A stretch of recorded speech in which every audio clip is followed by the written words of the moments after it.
Hello and welcome to Channel Duello. In this Gwent deck guide, I'll be featuring Nilfgaard faction.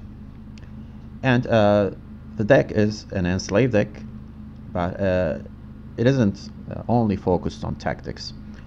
This deck has also Masquerade Ball, so it is kind of a hybrid deck that uses tactics and have the Helghan Fire Scorpions and Masquerade Ball.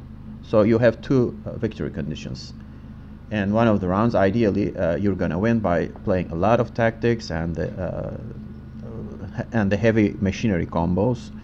And in another round, you'll be using Masquerade Ball and Aristocrats. So that is the ideal scenario. But you need to draw your cards to do that. And for example, if you draw your tactics and you can't draw your siege engines, it will be very difficult for you to win the game.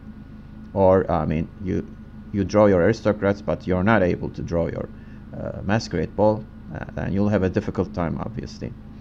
And this deck does not have any thinning tools, so that is also a problem. But there are some tools to find your gold cards, like Roderick and Coup de Grace. They are really helpful mano. So at the end of the game, you'll be using most of your gold cards anyway. But you need to be careful and really know what your opponent's playing. That is really important to win the games, obviously.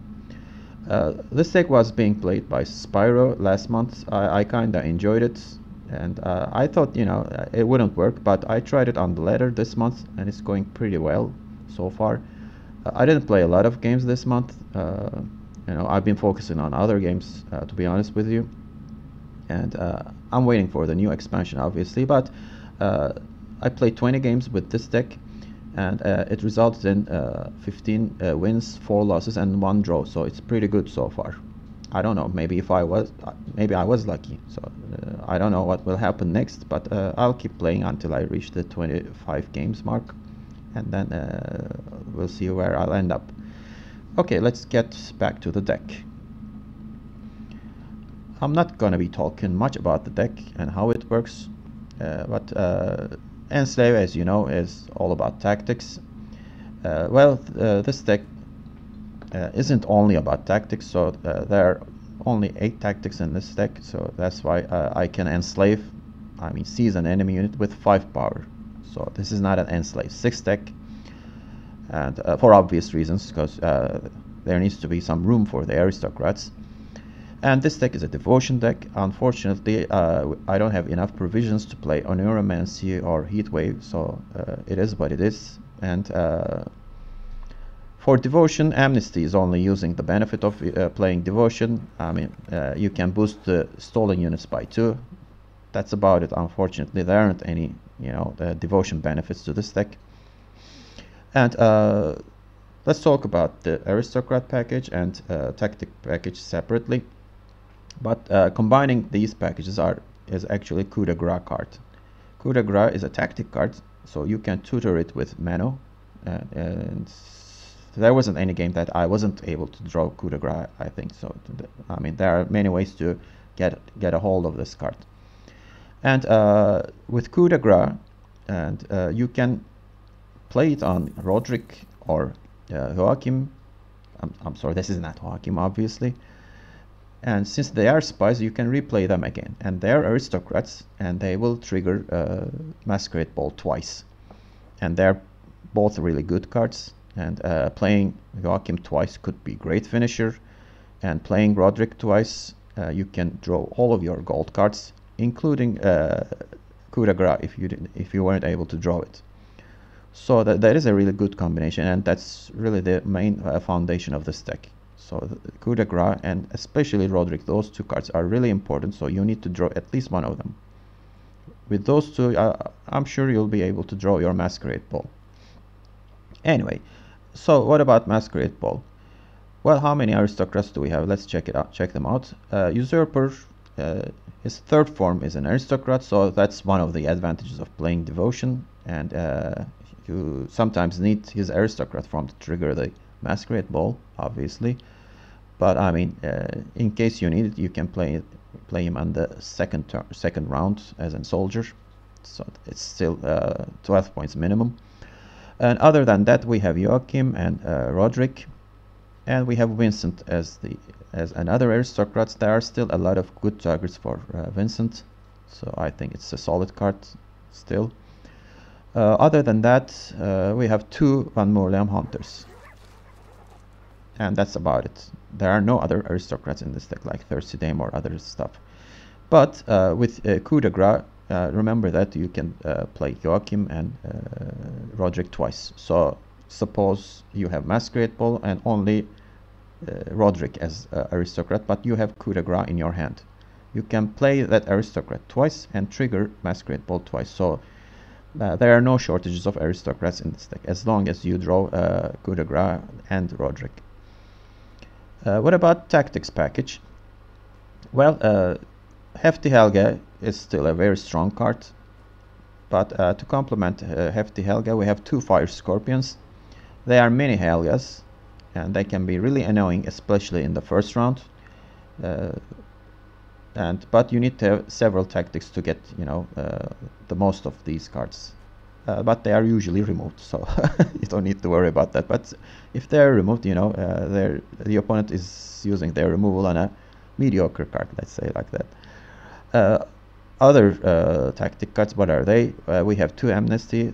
They could be really good, but be careful of your opponent. So if there are no, Amnesty targets, you should maybe mulligan them away. We have on Imperial Diplomacy, one of the, let's say, mediocre cards in this deck, but still it could be useful. And the main point is to trigger the siege engines. We have Assassination, a single one, could be really helpful in certain situations. And we have 2 Attorney Joust, always a solid card. And we have 1 Battle Preparation. This is mainly used for, drawing it with Mano. Mano is your tactic tutor. If you don't have a Coup de Grace, if you don't have access to Coup de Grace, I wouldn't recommend using Mano to draw another tactic. So that could really cost you the game. So be careful of that. Well, but sometimes with Mano, you need a proactive play, so you can play Mano into Battle Preparation. So that's a solid 8-point play there. And that's about it. What about the other supplementary cards? We have Yennefer's Invocation. Invocation is a great control tool. But remember that you can also combine it with Joachim and guarantee your draw, since that will be on the top of your deck. So, and as a last say card, that's Yennefer's Invocation is great. You can use it on Court, for example. Great target for that. And we have Fionn. Yeah, let's not forget about him. Fionn has multiple purposes in this deck. Well, he can protect your Masquerade Ball, obviously, and then the opponent will use his Heat Wave on Fionn. But other than that, you can protect your Hefty Helga. If your opponent is playing Devotion, your Masquerade Ball is automatically protected, obviously, so maybe you need to protect your Hefty Helga then. And when you're playing Fionn, you're going to be playing Battle Preparation, so that will trigger one of the heavy equipments, Helga and Scorpions, so that has multiple purposes, so don't forget about that. So if you feel safe that Hefty Helga won't be removed, you can play your Helga and then play Fionn, and then use 2 charges of Helga since you already played Battle Preparation. And we have 2 Fangs of the Empire. They can complement Masquerade Ball, and in some cases, if you have 2 Fangs, keep them in your hand. That could be really helpful to win you the round or get out of the round quickly. And 2 Magna Divisions for starting play. This could be really good, but it's usually a bad card, especially if you play Joachim into Magna Division. That will feel awful. And this is the deck. The stratagem is Tactical Advantage. You can use Magic Lamp, but Tactical Advantage is really good for boosting Fire Scorpions. And the opponent may be hesitant to play a Heat Wave or a card something like that on a Fire Scorpion, So don't hesitate to use tactical advantage on scorpions. That's really a good play. And that's about it. And this deck really performs well against some certain matchups, and not good against some. But I can say this deck can work if you are playing blue coin, because you have not a lot of, but let's say decent proactive plays in this deck. So you're not struggling to find a card. Those Fire Scorpions and Helgas are solid, proactive plays. You have Magna Divisions. I mean, at worst case scenario, you can play your Mano, and in let's say final round, you can play your Masquerade Ball as your first card. So it isn't a big deal if you're playing blue or red coin. But if you're playing blue coin against some red coin decks like Precision Strike or Monsters Overwhelming Hunter, you're in trouble. So you need to get out of the round as fast as possible without losing card advantage. I have 3 games for you. I played them several days ago, and I'm gonna be commenting on my plays and my opponent plays as usual, because in English videos I prefer to do that. And hopefully you're liking them, and don't forget to hit the like button at the end of the video if you liked my content, and see you in the next Duello video, and enjoy the games. In the first game, I'm queued up against Northern Realms Shield Wall, which is a really good matchup for me. But I'm playing on blue coin, which isn't really ideal, but it's not the end of the world, since I have plenty of answers to Shield Wall. Well, Nilfgaard is definitely a bad matchup for Northern Realms. Anyhow, let's check our mulligans here. I don't have a second Fang, so I'm sending that, and I have Fire Scorpion, and which is really nice here. I had another one and 2 Fire Scorpions, and I have several tactics in my hand. I don't think I need to draw more cards. I don't want to draw into my golds anyway. This should be fine, and I don't think I'll lose on even with this hand.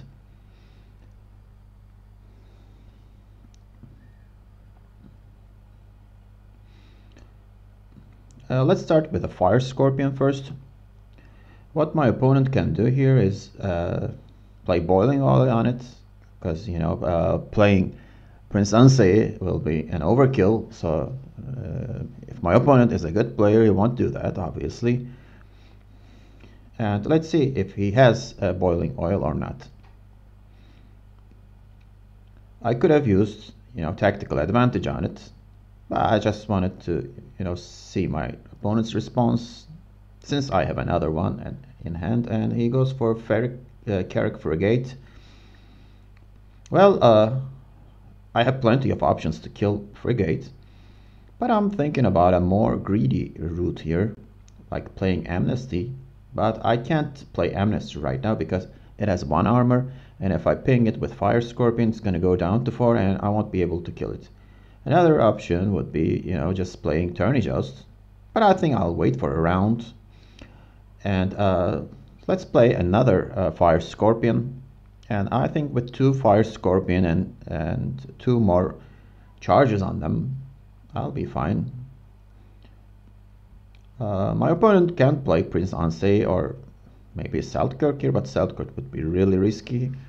But playing Ansei would have, could have been great for my opponent, but again, it's a little bit too much for first round.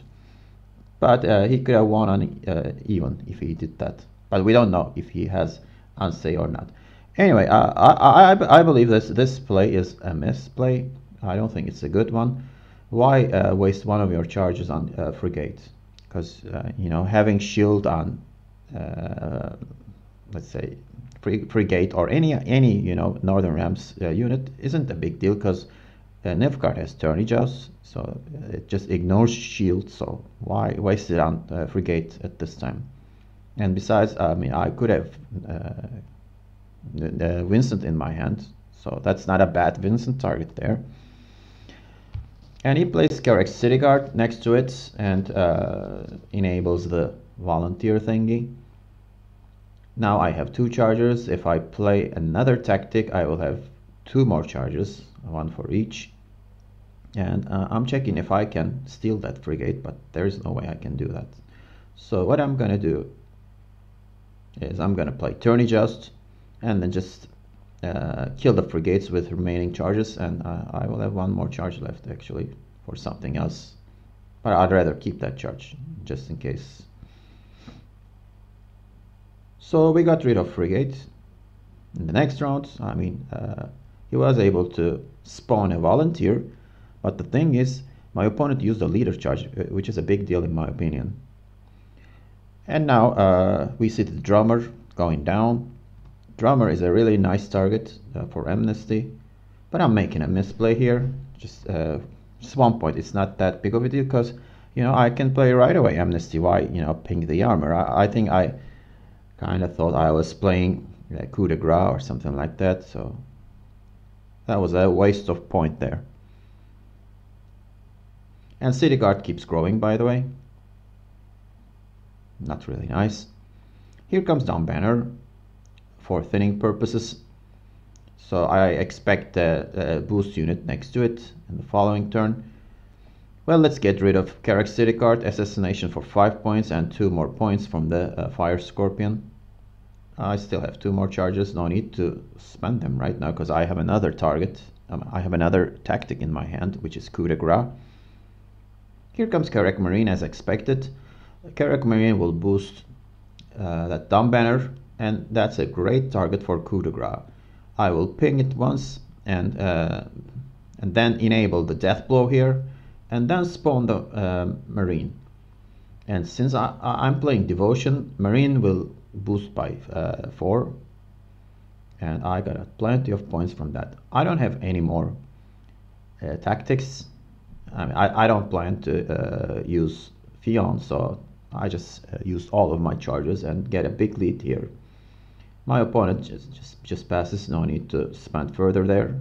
He needed like 19 points, and he can't really do it in 1 card, and not even 2 cards out, probably. Okay, I have a pretty solid hand here. And will I be able to lead my opponent on? And is it a good idea?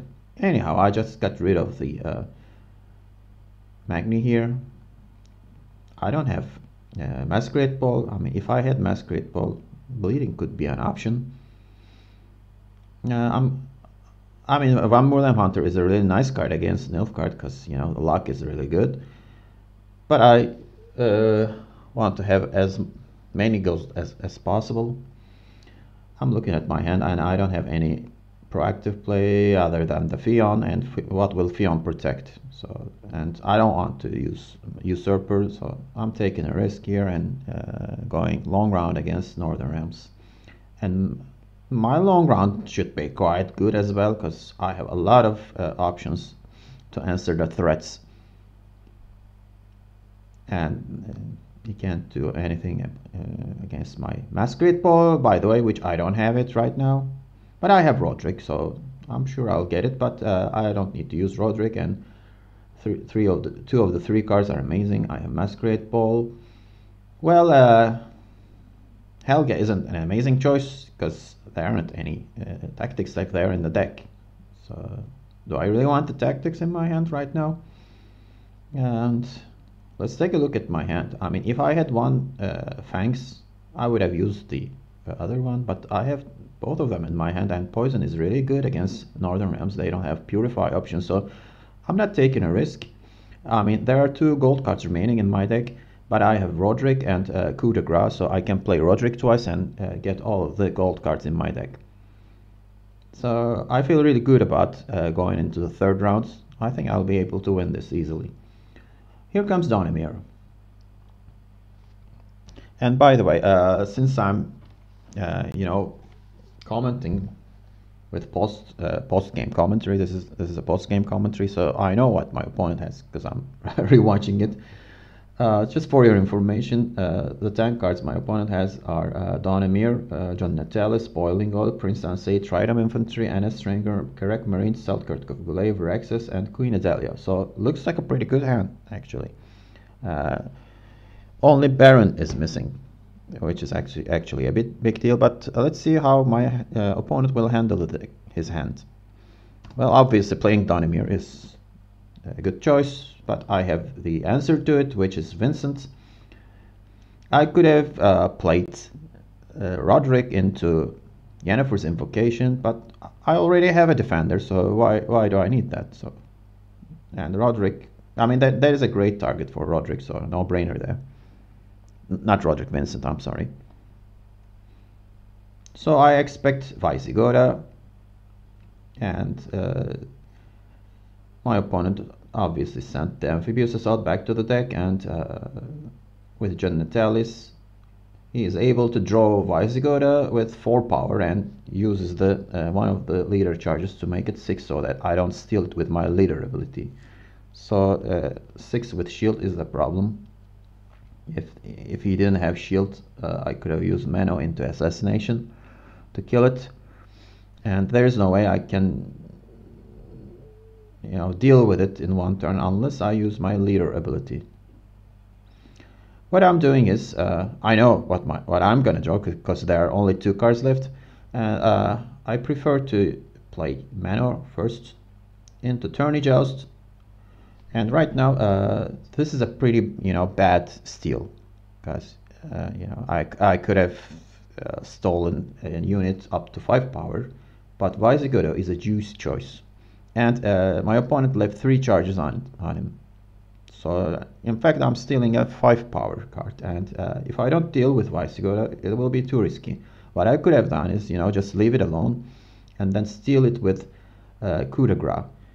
But I mean I know what my opponent has right now, but at that time I mean it's a bit risky. Karak Marine or another boost card could come there and can protect Visigoda one more turn, so that he will be out of my reach. Because I mean I can steal it right now and he has 3 charges. I think it's the right choice. I'm aware that I'm using my leader ability and will miss a better card maybe, and a Stranger. I won't be able to do anything with her immediately. Well, Visigoda is 2 powered, so what will my opponent do actually? If he plays Ansei or something like that, it'll be kind of funny using that on 2 power unit. So let's see what my opponent will do.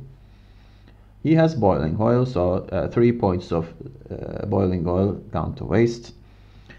And now since there are no more threats left to deal with, I can make my move and play Masquerade Ball. But before that, why not use Fion first? It will be nice if I can protect the Thirsty Dame spawn from Masquerade Ball, so I'm going for the Fion. I thought about using that on Mano for a second, but I mean let's use it on Fion so that my opponent uses the final charge on Prince Ansei or Seltkirk. Let's see.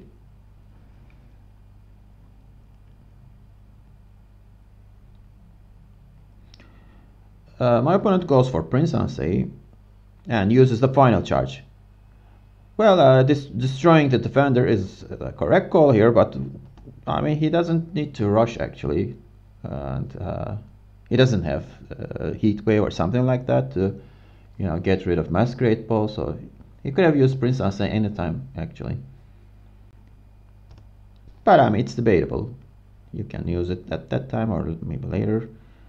So what should I do? There are no defenders, so I don't need to play Masquerade Ball right away, because protecting Thirsty Dame is kind of a big deal. I can play Hefty Helga, but I decide to go with Masquerade Ball anyway. So we'll see if my opponent will reactivate Prince Ansei at this time or play something else. By the way, it's great that he ran out of charges. So now you see that he made a big mistake in the first round by using one of the charges on Frigate. I mean, in this situation, no charges left. That's not looking good for my opponent. And he plays Trident Infantry, and that will be boosted probably. I can play Helge again right now. But as you see, there is only one tactic left, so Helge will get additional 2 points. And if I do that, I will be able to steal Prince, and his Viraxis won't be very useful. So I thought, let me steal it before Ansei is reused. The downside to it is I had to poison a 4-powered unit. But I mean, by using this, I'm guaranteeing that I'm gonna be drawing Prince Ansei with my Joachim. So Joachim into Prince Ansei is a monstrous play here. So the Hefty Helge kind of lost its value. It's only a 6-power unit right now. Queen Adalia into Marine is a solid play here, but I mean, boosting an already poisoned unit feels kind of dumb. Why would you do that? I mean, he lost 3 points there, right there. Not 3 points, 2 points. You know, I got a damage from it. Still, I don't think it was the right call. He could have, you know, actually held on to the charge and used it on Anna right now, and Anna is helpless. But the thing is, I don't have a response to Anna right now, so I'm playing Hefty Helge, and I'm totally expecting Seltkirk, because, you know, Amphibious Assault into Vaisigara kind of confirmed that he has Prince Seltkirk in his end. Here comes the real Marine into Anna, so Anna has 8 power and right now boosting both of the units next to her. I want to keep the Helge's charge. You know, I want to ping Seltkirk, so to devalue his dual ability. I'm going for poison there. I want to kill Anna with poison. There aren't many rounds left, so I mean, I could have used Ansei to kill Anna, but then I would have no response to Seltkirk, and if he has Viraxas, which he does, he will use him twice. And this is another minor mistake here. I kinda, you know, focused on hitting Seltkirk a couple of turns earlier, you know, and hit him, but I'm gonna kill him with my Ansei, so why hit him there? So that's a 2-point loss. But I'm in such a good condition here, it doesn't really matter. I poison Anna and then kill Seltkirk. It's only a 4-point duel. And his last card will be Viraxis. As you see, I mean, my opponent really drew well. Only he couldn't draw Baron. Here comes Viraxis. And Viraxis is using his, let's say, worst option, which is Karak Marine, and then reuses Marine's ability, and, you know, there's a huge point gap. My opponent concedes. So, an easy win. So it was a good decision after all to go into the long round, having the last say. But the thing is, why did my opponent lose? Probably using the leader ability in the first round into Karak Frigate was the mistake he did there. And I don't think he played particularly bad in the final rounds.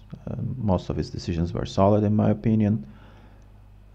And yeah, let's keep continuing. Here's the second match.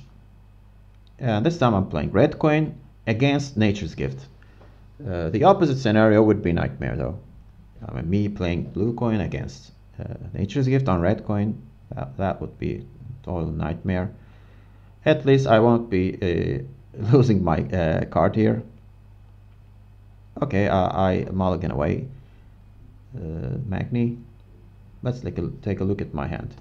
I have 3 tactic engines, kind of bit overkill, and 3 tactics, and if you count Fion, 4 tactics.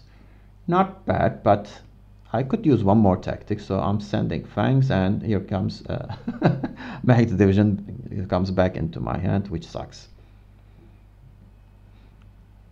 Maybe I should have sent one of the Scorpions there. Okay, let's see. Here comes Dunka. And why are you using Crystal Skull? He lost the point there.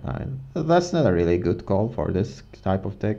I mean, tactical advantage would have been better. And he played right into Vincent. I mean, it is risky, isn't it?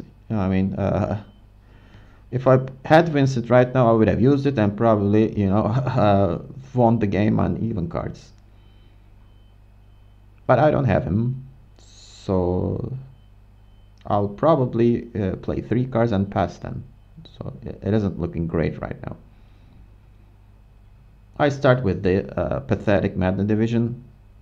He will be removed, probably with Nature's Rebuke. So no need to play one of my siege engines. Because there are tactics that will follow them.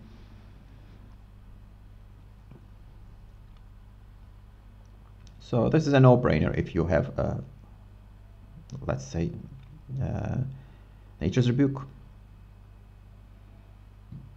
Because you don't want this guy to get too tall. Although Nature's Gift has plenty of tall removal. Okay, here comes the gift, Rebuke, and one of the opponent's units got 2 boosts from Dunka. Let's not forget about that. I'm gonna be playing Fire Scorpion, and let's see if he has another Rebuke, because using another Rebuke isn't a bad play here. Because that Fire Scorpion Sphinx will be annoying for my opponent.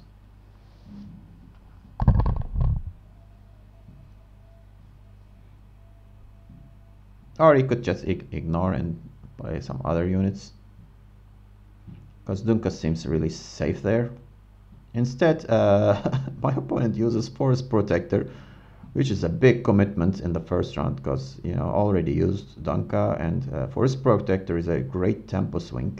And he kind of wasted on first round, so he should have, you know, saved it for the second round. And at this time, I got the message I'm gonna be passing, so I'm just using the worst card possible. And the create card thing gave me actually a solid choice. Sage is pretty good in this deck because I have lots of tactics, and Sage will be boosted by 2 with each tactic I play. And it doesn't really matter because I'm gonna be passing. And here comes another let's say less than ideal decision. Why would you play Novigrad Injustice here? I mean, you're dominating the game, and your opponent isn't showing any sign of, you know, retaliation. It looks like he is going to pass, and you keep playing your good cards here. You know, that Justice would have been huge in the second round. I immediately pass. I mean, if you look at it, my opponent played Dunka, Forest Protector, and Novigrad Injustice, and I played basically garbage here. So a phenomenal trade-off for me.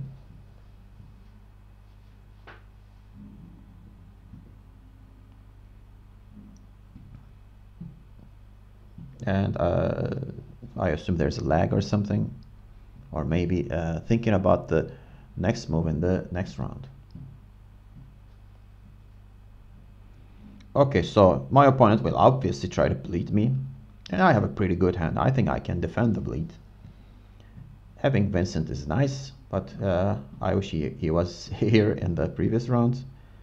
I threw away Fangs, another Fang comes, and Tourney-Joust. That's not bad actually, because I have Hefty Helga and Fire Scorpion, so having 1, 2, and 3 tactics is kinda good, and also I have Fion, just in case. My opponent should do whatever it takes to get Masquerade Ball out of my hand. And here comes Amadrite with 3 boosts on her already. And amazing Vincent target here, but I'd rather keep my Vincent. You know, my opponent has 8 cards in his hand. So I think I'll take the tactics route first. And then I will prefer to use my Masquerade Ball and Aristocrats. Here comes a final Nature's Rebuke. So my opponent ran out of Nature's Rebuke. Maybe I should have played Hefty Helga before that. I don't know. But it looks like, I mean, my opponent will keep playing. But then again, who knows? Okay, here is the Helga.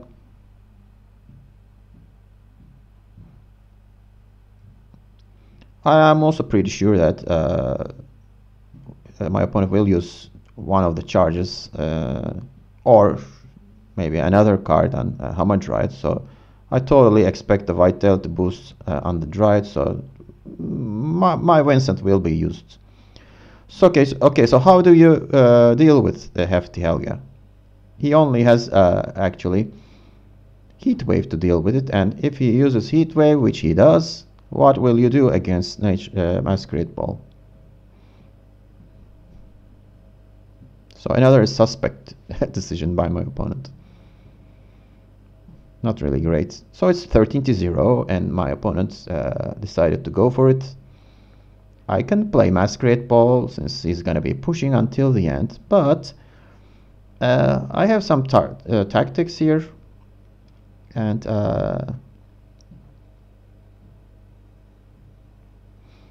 maybe I can catch up with points in my opponent, because I have a leader ability standing here.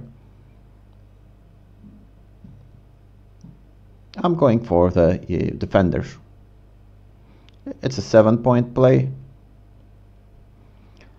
There's a chance that I can steal the Treant there with Amnesty, and that Amnesty will go to melee row. So that's why I played Fionn on melee row. And as I expected, here comes the Vitality charge on Hamadryad. Again, why would you do that actually? Here comes Elias, another big play, and 22-point lead. And here comes a 18 point actually swing there. Now the lead is cut to 6. So I made the right call by holding on to Vincent. 10-16. My opponent didn't lose the card advantage, but he should keep playing. Here comes Caress. There is no Dryad left, so Caress only plays for 3 points, and he could have kind of used it, you know, in the next rounds when I play Masquerade Ball, because there will be lots of poisons. So kind of a weak play there. But it is expected because he used most of his good cards. I was planning to use Masquerade Ball, but since there is a 3-point target there, you know, I went for the steal with Amnesty. And I could have actually gone ahead in points by using leader ability there, but I kind of wanted to wait. And my opponent keeps playing low tempo cards, which is a great opportunity for me. I think I'm gonna steal the 5 powered Treant there. And if I do that, I will be able to pass my opponent, and then I'll regain my card advantage and get the last say against Nature's Gift, which is huge. I'm just gonna play Tourney Joust here, and that is a mistake, because just in case I play Masquerade Ball, so that 8 power unit is kind of a big deal. I'm not playing against monsters, so domination isn't it important.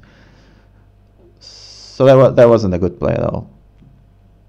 I should have used it on the 6 powered unit, but my opponent passes all of a sudden. It is interesting. After bleeding and using all the resources, you lose your card advantage. And I didn't even play my Masquerade Ball. The only thing I lost is my leader ability, but I mean, having a Masquerade Ball, my opponent used his Heat Wave. That looks pretty good, but I kinda draw trash here. I keep drawing trash. And all my crucial bronzes are there. If I was only able to draw Roderick, that would have been perfectly fine, because then I could draw Usurper, and not having invocation sucks, because I mean, I was hoping that I will have last say and be able to invocate Gord, but I don't have it anymore. That sucks. My hand isn't good at all. Let's see if I'll be able to manage to get a win here. Okay, I play Masquerade Ball as my only proactive play here, and an interesting choice from my opponent, because what did he subtract from the deck to put Aethne in it, I wonder. Because that Nature's Gift deck is kind of solid, so I don't know if it's a good idea to play Aethne. Still, Aethne is pretty good in short rounds, and this is kind of mid-range round, so it is a good play. Anyhow, but I'm gonna be making several mistakes in this turn and the next turn. Well, those two Druids are, annoying.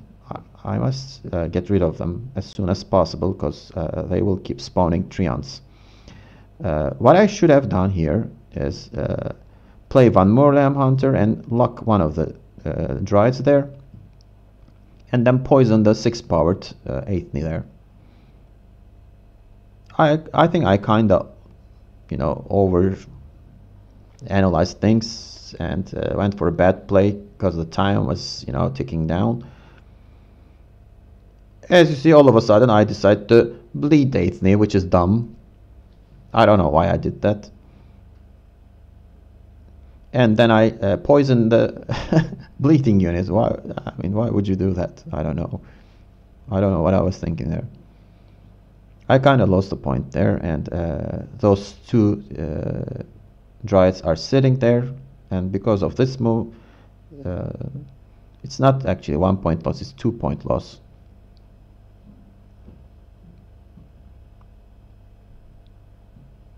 Here comes Fauve. And Fauve into Call of the Forest, and the other Amadryad comes along with 5 power and the Vitality boost. Well, again, we know what my opponent has in the hand. Aethne, Fauve, Circle of Life, Dryad's Caress, Geralt of Rivia, and Herald Court. Those are the cards. So my opponent practically drew all his gold cards, but there are several bad cards left, so since he used all of them in the first round or something like that. And he should have used Caress here. Why didn't he use Caress to bleeding and poisoned units? For some weird reason, my opponent saved his Caress for better days, or just went for the maybe more greedy path, like putting another Symbiosis Engine instead of saving a 6-power unit. And I kill Aethne with the Fangs and get a boost for Thirsty Dame. My Masquerade Ball still has 1 chapter left, and I'm looking at the deck. Why is that? Because I'm gonna be playing Joachim and checking out my chances there. And I can play Joachim twice, so that's a big deal. Okay, he played Circle of Life, which is an underwhelming card, obviously. And I finally play Mano into Amnesty. I should have done that earlier. I mean, should have got rid of those Druids immediately. Because look at those Treants, 3 and 4 power. They could have been less powered. So I should have played Van Moorlam Hunter and then Mano and got rid of those Druids. Right now, my options for Joachim, I mean, 2 of them are bad. 1 of them is good, which is Usurper. So I'll be able to draw 2 of them. And Magna Division is the worst choice, obviously. Hopefully I'm lucky and I should be able to draw Usurper. Here comes that Dryad's Caress card used for I mean, saved for a better day, but as you see, he should have used it earlier. That was a bad call. I can use Assassination here. I mean, but it's gonna hit for 5 on that on that boosted up Dryad there. Or I can play Joachim. And Joachim draws 1 of the poison, obviously, since he's triggering the ability and just poison it. And here comes Hunter, and this time it's a good idea to bleed it because I got rid of vitality there. Okay, so I have 3 units left and I'm gonna be using Joachim, and 2 of my choices are phenomenal. Why? Because I will be able to complete poison if I draw Fangs, and Usurper is a big point slam, and if I draw Magni I will lose. And here comes Geralt of Rivia, and he is able to find a good target there. Kills my Thirsty Dame.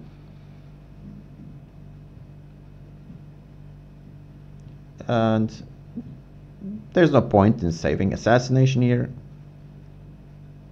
If I had a pink though, I could have I have a chance to ping Geralt of Rivia and then replay him.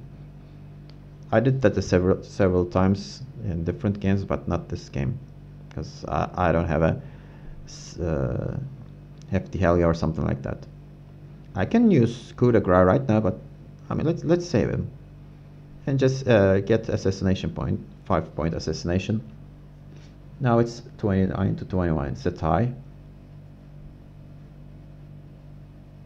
It all really depends on who I will draw with Joachim.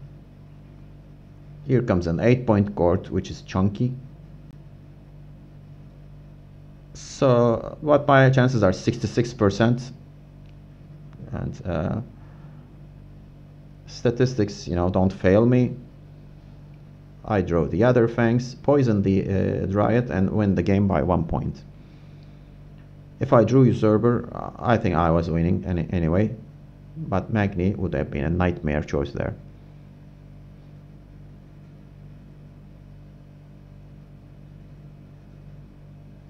So the summary of the previous game is my opponent kinda overspent his resources in the first 2 rounds, especially in the first round, and kinda cost him the game. He didn't have much left in the final round, even though I made several mistakes. Okay, against Congregation. Congregation isn't a great matchup for Nilfgaard, because there are a lot of 2-3 power units, and I have no roll punishment. But Tactics is nice against it, and I'm playing Red Coin. So drawing Tactics card and Helga and Fire Scorpions will be valuable here. And I have Tactics, just not one of the siege engines or heavy machines, whatever they're called. And still I don't have them, which sucks big time. If I had Helga, that would have been really bad for my opponent, because they can't deal with shield. Congregate can't deal with shield. My opponent starts with Novigradian Justice, which makes sense. He thins out the deck and plays an Intimidate card. I can destroy it with Assassination, but I can do it in the next turn as well. So I have Magni Division, and I can develop Magni Division if my opponent leaves him alone. So I think it's a solid play to play him as first card. I play on melee row because there's a chance that I can play Van Moorlam Hunter and range row to lock someone. At the same time, if I amnesty one of those guys there, in melee row, it will come next to Magni Division, which isn't good for me, but we don't know that. And this opponent is thinking a lot, so I'll be skipping ahead just to save time, as you see. Okay, here comes Payday, as expected, and gains 1 coin. Now I can assassinate that dwarf. My opponent is forced to play a proactive play right now, but Congregation deck has no problem about that. There is a nice balanced mixture of proactive and reactive cards in those decks. And here comes Halfling Safecracker, and gets 4 points of boost, which means that he has 4 crime cards left in the hand. What can I do against it? My hand sucks because I can't keep playing much, and I'm gonna try to trade my bronze cards, hopefully with his better cards. So I use one more Lamb Hunter to lock the halfling there. By the way, that Tiger's Eye stratagem is an odd choice for congregation decks. Why would you need 4 coins? As you see, my opponent didn't need to use them at all, so that stratagem is just sitting there. It is kind of an odd choice. I wonder why he did that. I mean, I know that, but you know, if I was playing this in real time. Here comes Smuggle. Gets 3 more coins and puts a 3-point card there. I think I can keep playing and getting rid of my bronzes. Now it's 12 to 8. But I mean, this is not an ideal situation. I'm playing my tactics and I don't have any of the tactic machines in my hand in the board.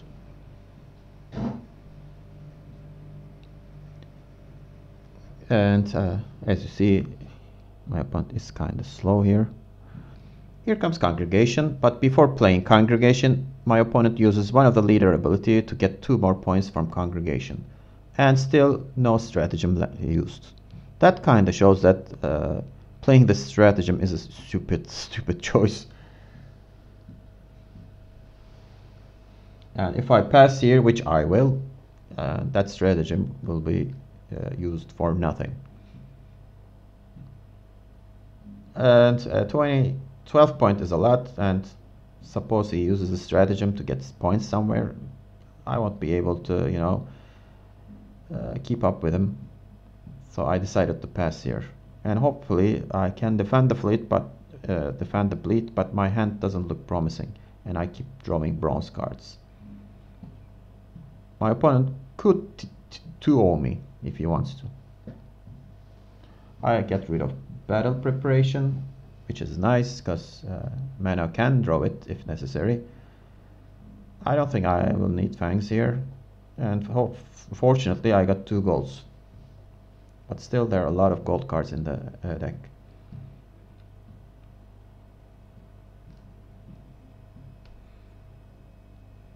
I can play Masquerade Ball here. I have enough aristocrats if necessary. Maybe I should play, you know, just to discourage my opponent bleeding me. But it's early right now.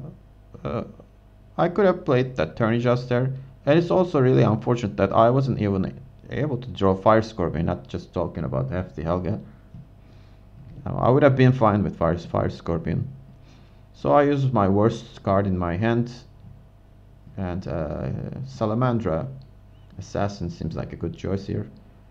With Syndicate Create choices, I mean, usually they're not good for the opponent because they're mostly related with coins. But Salamandra, that Assassin is really a good choice there. Okay, now is the time for my opponent to decide to bleed me or not. I mean, he may decide to pass here because Congregate's long round is great too. And I don't have roll punish, so it's no surprising that he passed here. So I need to play my worst card here, and I can ping and use Amnesty, but Amnesty could be valuable, so I use Turn Adjust here. But there's an argument to use the one more Lamb Hunter there, as I doubt there will be a lot of units to luck, because Fallen Knights can't be luck because they have Veil. And I have Vincent for Fallen Knights, obviously. Here comes the Fire Scorpion and 2 more bronze next to it. And I keep drawing bronze. Great. And that Fangs won't be enough. Fortunately, I drew one of my key cards, which is Invocation. But unfortunately, Roderick is in the deck, which means that I won't be able to draw any of those 4 gold cards. And they are, especially Usurper is kind of huge. Let's see if I can compete with my opponents with mostly bronzes left, but at least my Masquerade Ball is safe because my opponent is playing Devotion, so there is no Heatwave threat. I can start with Masquerade Ball, but a Thirsty Dame will be eliminated. And Fire Scorpion could be eliminated as well. So I'm going for the Fire Scorpion route. I don't know if that was the right move, because I have several tactics actually. And my opponent's hand.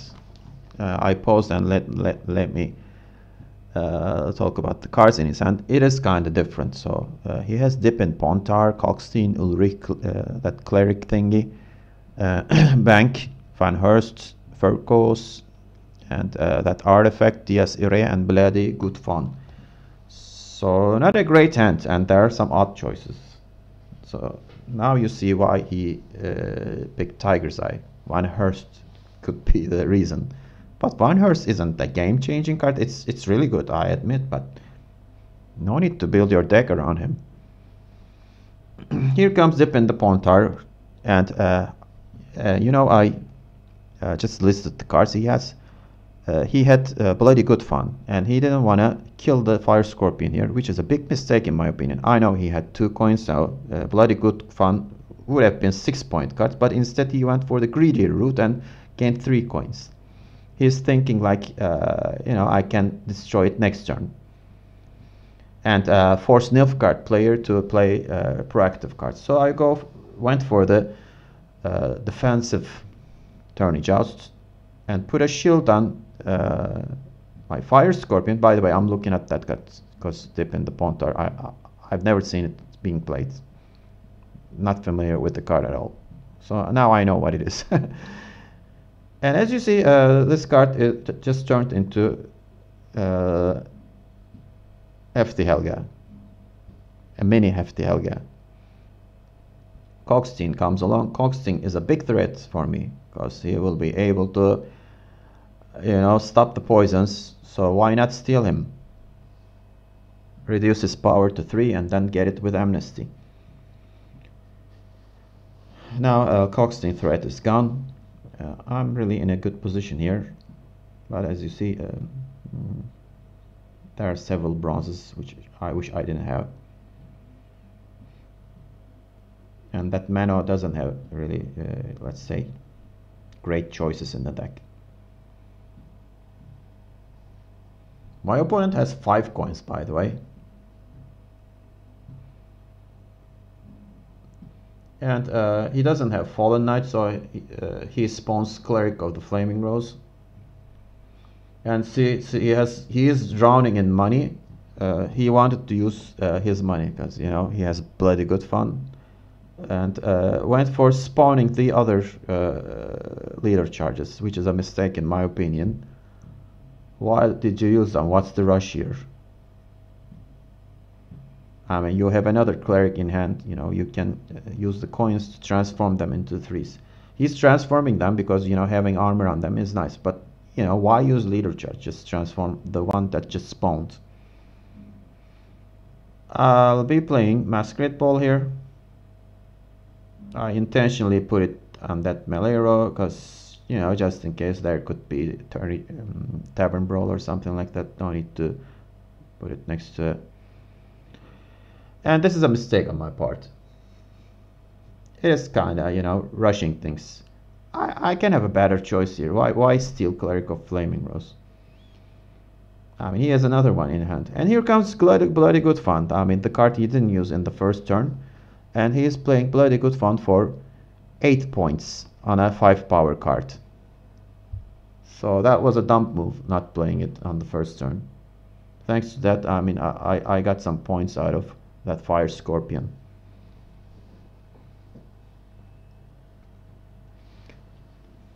Well, my opponent isn't putting a lot of units on the board right now.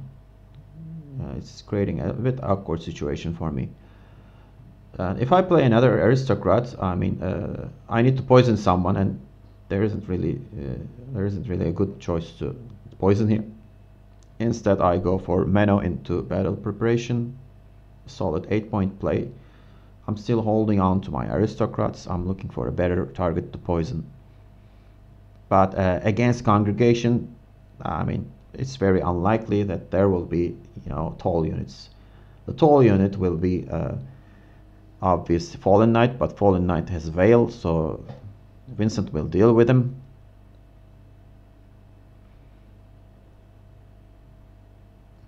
But the deck is kind of different from the traditional Congregate list. However, the theme is the same. Here comes that. Here comes a real cleric.